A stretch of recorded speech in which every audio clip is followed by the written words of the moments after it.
Welcome back friends, welcome back to another video tutorial from Trick Teacher. Esther ഡൈസന്റെ cyber space എന്ന ആർട്ടിക്കിളിന്റെ second പാർട്ടാണ് ഇപ്പോൾ നിങ്ങൾ കണ്ടുകൊണ്ടിരിക്കുന്നത്. ഫസ്റ്റ് പാർട്ട് നിങ്ങൾ ഇതുവരെ കണ്ടിട്ടില്ലെങ്കിൽ ഡിസ്ക്രിപ്ഷനിൽ ലിങ്ക് നൽകിയിട്ടുണ്ട്. ഫസ്റ്റ് പാർട്ട് കണ്ടിട്ട് സെക്കൻഡ് പാർട്ട് കാണലാണ് നിങ്ങൾക്ക് നല്ലത്. കൂടുതലൊന്നും പറയാനില്ല, നമുക്ക് നേരെ വീഡിയോയിലോട്ടേക്ക് പോവാം. Put plainly, cyberspace is a voluntary destination in reality. Many destination. വളച്ചുകെട്ടില്ലാതെ പറയുകയാണെങ്കിൽ സൈബർ സ്പേസ് നമുക്ക് നിയന്ത്രിക്കാൻ പറ്റുന്ന ഒരു ഡെസ്റ്റിനേഷനാണ്. യഥാർത്ഥത്തിൽ ഒരു ഡെസ്റ്റിനേഷൻ അല്ല, പല ഡെസ്റ്റിനേഷനുകളാണ്. You don't just get on to the net. നിങ്ങൾക്ക് വെറുതെ നെറ്റിലേക്ക് കയറിയാൽ മാത്രം പോരാ. You have to go some place in particular. ഒരു പെർട്ടിക്കുലർ ആയിട്ടുള്ള ഒരു പ്ലേസിലേക്ക് നിങ്ങൾ സെർച്ച് ചെയ്ത് പോവുകയും വേണം. That means that people can choose where to go and what to see. ആ സെർച്ച് ചെയ്യുന്ന ആൾക്ക് എവിടേക്കാണോ പോകേണ്ടതെന്നും എന്താണോ കാണേണ്ടതെന്നും അയാൾക്ക് തീരുമാനിക്കാനുള്ള അധികാരമുണ്ട്. Yes, community standards should be enforced. അതായത് തീർച്ചയായിട്ടും കമ്മ്യൂണിറ്റി സ്റ്റാൻഡേർഡ്സ് കുറച്ചുകൂടി ശാക്തീകരിക്കേണ്ടതുണ്ട്. ബട്ട് ദോസ് സ്റ്റാൻഡേർഡ്സ്, അതായത് ആ ഒരു സ്റ്റാൻഡേർഡുകൾ അല്ലെങ്കിൽ ഒരു moderation should be set by cyber space communities themselves. സൈബർ സ്പേസിലുള്ള കമ്മ്യൂണിറ്റികൾ തന്നെയാണ് ഇത്തരത്തിലുള്ള ഒരു മോഡറേഷൻസ് ഒക്കെ കൊണ്ടുവരേണ്ടത്. What we need is in control from outside over these electronic communities. ഈ ഒരു ഇലക്ട്രോണിക് കമ്മ്യൂണിറ്റീസിന് മുകളിലൊരു ഗവൺമെൻറ്റിൻ്റെ റൂളോ അല്ലെങ്കിൽ പുറത്തു നിന്നുള്ള മറ്റൊരു സെൻസർഷിപ്പോ മോഡറേഷനോ അല്ല നമുക്ക് ആവശ്യമുള്ളത്. We need self rule. നമുക്ക് വേണ്ടത് സ്വന്തമായിട്ടുള്ള നിയമങ്ങളാണ്.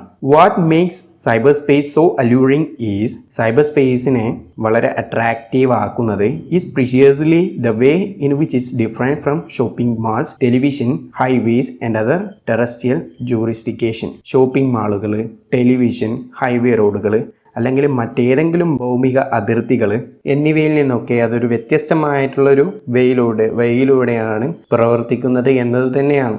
But let's define the territory. എന്നാലും നമുക്കതിൻ്റെ ടെറിറ്ററി ഒന്ന് ഡിഫൈൻ ചെയ്ത് നോക്കാം. ഫസ്റ്റ്, ആദ്യത്തിൽ there are private email conversations. Private email കോൺവേഴ്സേഷനുകളുണ്ട്. Akin similarly to the conversation you have over the telephone or voice mail. Voice mail വഴിയോ അല്ലെങ്കിൽ ടെലിഫോൺ വഴിയോ നമ്മൾ കോൺവേഴ്സേഷൻ നടത്തുന്നതിന് പകരമായിട്ട് നമുക്കിന്ന് പ്രൈവറ്റ് ഇമെയിൽ കോൺവേഴ്സേഷൻസ് ഒക്കെ സാധ്യമാണ്. These are private and consensuals and require no regulation at all. ഇവയൊക്കെ പ്രൈവറ്റ് ആണ്. നമുക്ക് നമ്മുടെ പ്രൈവസിക്ക് അത്തരത്തിലൊന്നും കോട്ടങ്ങളൊന്നും സംഭവിക്കുന്നില്ല. അതുകൊണ്ട് തന്നെ ഇത് അങ്ങനെ റെഗുലേറ്റ് ചെയ്യപ്പെടേണ്ട ഒരു ആവശ്യവും വരുന്നില്ല. സെക്കൻഡ്, രണ്ടാമതായിട്ട് there are information and entertainment services. Information and entertainment സർവീസുകൾ അവിടെയുണ്ട്. Where people can download anything from legal texts. ലീഗലായിട്ടുള്ള മെത്തേഡിലൂടെ ജനങ്ങൾക്ക് എന്തും ഡൗൺലോഡ് ചെയ്യാം. And lists of great new restaurants. പുതിയ റെസ്റ്റോറൻറ്റുകളുടെ പേരുകൾ അല്ലെങ്കിൽ ലിസ്റ്റുകൾ, ഡീറ്റെയിൽസ് എടുക്കാൻ വേണ്ടി സാധിക്കും. ടു ഗെയിം സോഫ്റ്റ്വെയർ, ഒരു ഗെയിം കളിക്കാൻ വേണ്ടിയിട്ട് അതിൻ്റെ സോഫ്റ്റ്വെയർ ഡൗൺലോഡ് ചെയ്യാം. ഓർ ഇൻട്രസ്റ്റിംഗ് പ്രസൻറ്റേഷൻസ്, ഇഷ്ടപ്പെട്ടിട്ടുള്ള ഏതെങ്കിലും പ്രസൻറ്റേഷനുകൾ ഉണ്ടെങ്കിൽ അതും നമുക്ക് ഡൗൺലോഡ് ചെയ്ത് കാണാം, വാച്ച് ചെയ്യാം. These places are like book stores, malls and movie houses, places where you go to buy something. നിങ്ങൾ സാധനം മേടിക്കാൻ വേണ്ടി പോകുന്ന ഒരു സ്ഥലം പോലെയോ അല്ലെങ്കിൽ ഒരു ബുക്ക് സ്റ്റോർ പോലെയോ മാള് പോലെയോ അല്ലെങ്കിൽ ഒരു സിനിമ തിയേറ്റർ പോലെയോ ഒക്കെയാണ് ഈ ഒരു മേഖല വരുന്നത്. The customer needs to request an item or sign up for a subscription. ചിലപ്പോൾ ഒരു ഐറ്റത്തിന് വേണ്ടിയിട്ട് കസ്റ്റമർ റിക്വസ്റ്റ് ചെയ്യുകയോ അല്ലെങ്കിൽ ഒരു സബ്സ്ക്രിപ്ഷൻ ചെയ്യുകയോ ഒക്കെ വേണ്ടി വരും. Some of these services are free. ഇതിൽ ചില സർവീസുകളൊക്കെ സൗജന്യമാണ്. Others charge and may bill their customers directly. ചിലതൊക്കെ ചാർജ് ചെയ്യും, അത് കസ്റ്റമേഴ്സിൻ്റെ അടുത്ത് നിന്ന് ഡയറക്റ്റായിട്ട് ബില്ല് ചെയ്യുകയും ചെയ്യുന്നു. തേർഡ്, മൂന്നാമതായിട്ട് there are real communities. Real communities എന്ന് പറയുന്ന മറ്റൊരു വിഭാഗം കൂടി ഉണ്ട്. Groups of people who communicate among themselves. ഒരു ഗ്രൂപ്പായിട്ടുള്ള ഒരു ആളുകൾ അവർക്കിടയിൽ തന്നെയാണ് അവിടെ കമ്മ്യൂണിക്കേറ്റ് ചെയ്യുന്നത്. അവരെയാണ് റിയൽ കമ്മ്യൂണിറ്റീസ് എന്ന് വിളിക്കുന്നത്. In real estate terms, real എസ്റ്റേറ്റിന്റെ ഭാഷയിൽ പറയുകയാണെങ്കിൽ they are like shops or restaurants or play grounds. അത് ഷോപ്പുകൾ പോലെയോ റെസ്റ്റോറൻറ്റുകൾ പോലെയോ പ്ലേ ഗ്രൗണ്ട്സ് പോലെയോ ഒക്കെയാണ്.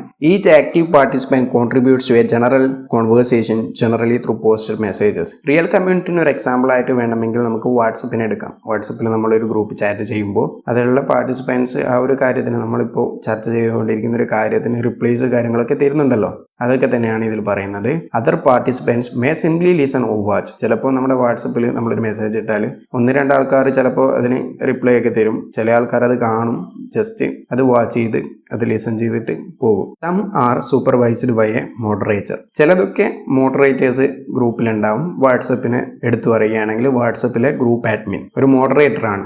ഗ്രൂപ്പിലേക്ക് ഇറലവൻ്റ് ആയിട്ടുള്ള എന്തെങ്കിലും കാര്യങ്ങളൊക്കെ വരുമ്പോൾ അവരെ ശ്വാസിക്കാനും അവരെ റിമൂവ് ചെയ്യാനൊക്കെ നമ്മൾ ഗ്രൂപ്പ് അഡ്മിൻസിനെ ഉപയോഗിക്കാറുണ്ട്. Others are more like bulletin boards. Bulletin boards പോലെയുള്ള ആളുകളും ഉണ്ടാകും. അതായത് പെട്ടെന്നൊരു ന്യൂസ് ഒക്കെ കിട്ടിക്കഴിഞ്ഞാൽ അത് ഷെയർ ചെയ്യുന്ന ഒരു തരത്തിലുള്ള ആളുകൾ, അവരും ഒരു ഗ്രൂപ്പിലുണ്ടാകാം.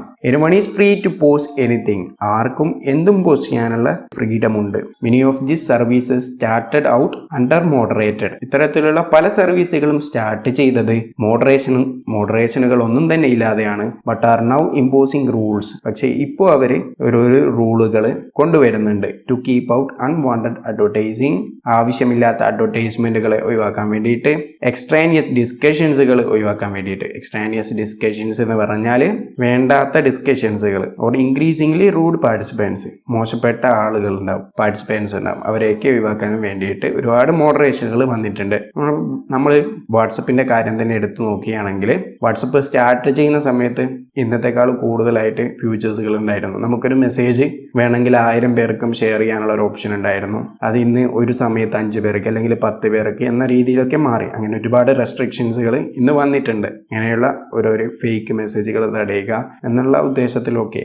വിതൗട്ട് എ മോഡറേറ്റർ, ഒരു മോഡറേറ്റർ ഇല്ലാതെ the decibel level often gets too high. അതിലുണ്ടാകുന്ന നോയിസ് അല്ലെങ്കിൽ വേണ്ടാത്ത മെസ്സേജുകൾ വരുന്നത് വളരെ കൂടുതലായിരിക്കും. അതിൽ അങ്ങനെ വരുമ്പോൾ അതിലുള്ള മറ്റുള്ള പാർട്ടിസിപ്പൻസിന് അത് വളരെ ഇറിറ്റേറ്റിംഗ് ആയിരിക്കും. What's unique about cyber space is that cyber സ്പേസിനെ വ്യത്യസ്തമാക്കുന്നത് എന്താണെന്ന് വെച്ചാൽ it liberates us from the tyranny of power structures. Work everyone lives by the rule of the majority. മെജോറിറ്റിയിൽ സത്യം പറഞ്ഞാൽ നമ്മൾ നമ്മുടെ സമൂഹത്തിൽ ജീവിക്കുന്നത് മെജോറിറ്റിയുടെ റൂളിനനുസൃതമായിട്ടാണ്. ഇവിടെ മൈനോറിറ്റിക്ക് വലിയ പ്രാധാന്യം കൽപ്പിക്കുന്നില്ല. പക്ഷേ സൈബർ സ്പേസിൽ ഇത്തരത്തിലുള്ളൊരു പവർ സ്ട്രക്ചറുകൾ ഇല്ല.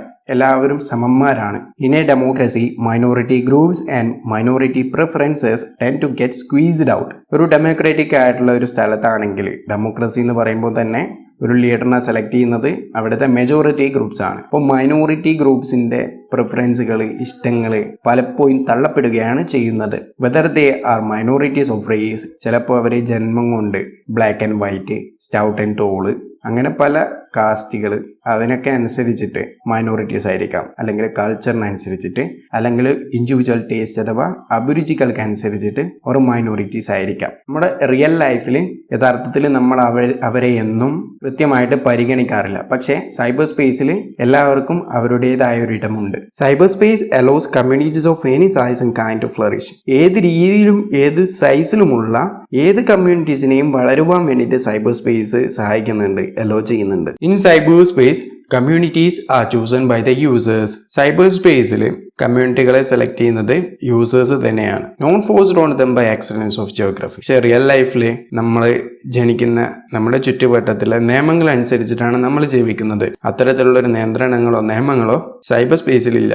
This freedom gives the rules in a cyber space a moral authority. അപ്പോൾ ഈ ഒരു സ്വാതന്ത്ര്യം സൈബർ സ്പേസിലെ നിയമങ്ങൾക്കൊരു ധാർമ്മികത നൽകുന്നുണ്ട്. പക്ഷേ that rules in terrestrial environments don't have. Real ലൈഫിലുള്ള ചുറ്റുപാടിൽ ഈ ഒരു റൂൾസുകൾക്ക് ഈ ഒരു മൊറാലിറ്റി കീപ്പ് ചെയ്യാൻ വേണ്ടിയിട്ട് സാധിക്കുന്നില്ല. Most people are stuck in the country of their birth. മിക്കവാറും ആളുകളും അവരുടെ ജന്മദേശത്ത് സ്റ്റക്കായി പോയതാണ്.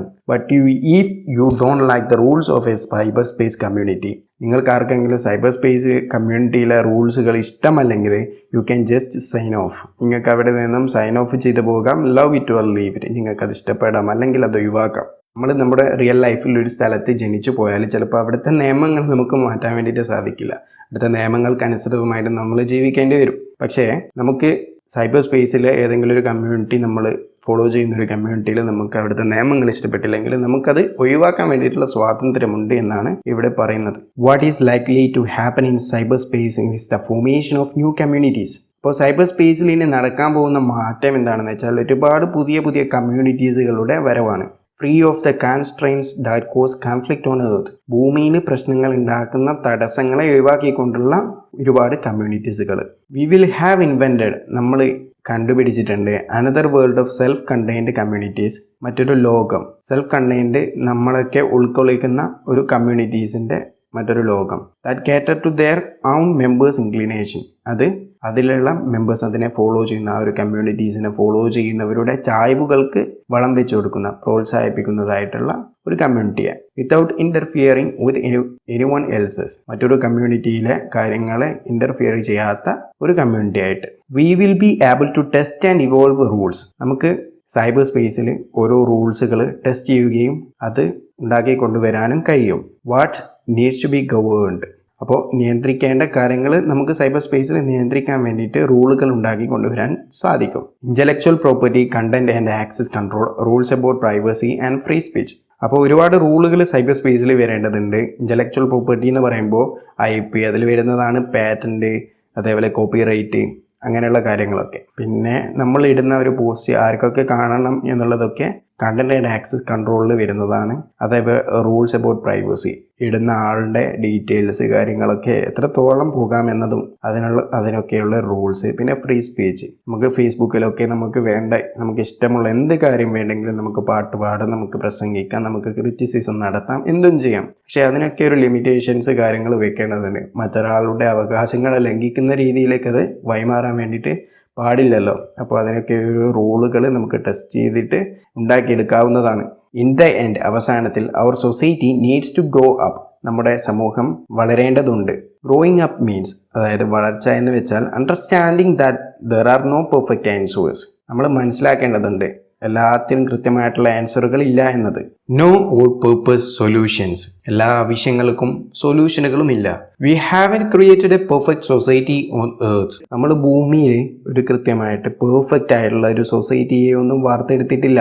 And we won't have one in cyber space either. നമുക്ക് സൈബർ സ്പേസിലും അത്തരത്തിൽ ഒരു സൊസൈറ്റിയെ നിർമ്മിക്കുക പോസിബിൾ അല്ല. But at least we can have, പക്ഷെ നമുക്ക് കഴിയും. Individual choice and individual responsibility. നമ്മുടെ ഓരോരുത്തർക്കും ഓരോ റെസ്പോൺസിബിലിറ്റി ഉള്ളതായിട്ടും നമുക്ക് ഓരോരുത്തർക്കും നമ്മുടേതായിട്ടുള്ള സെലക്ഷനും ചോയ്സും ഉണ്ട് എന്നതും നമുക്ക് സാധ്യമാണ്. നമ്മുടെ വീഡിയോ ഇവിടെ അവസാനിക്കുകയാണ്. നിങ്ങളുടെ വിലയേറിയ അഭിപ്രായങ്ങൾ കമൻറ്റ് ചെയ്യുക. വീഡിയോ ഇഷ്ടപ്പെട്ടിട്ടുണ്ടെങ്കിൽ ലൈക്ക് ചെയ്യുക. ചാനൽ സബ്സ്ക്രൈബ് ചെയ്ത് ബെൽ ഐക്കൺ എനേബിൾ ചെയ്ത് വെക്കുക.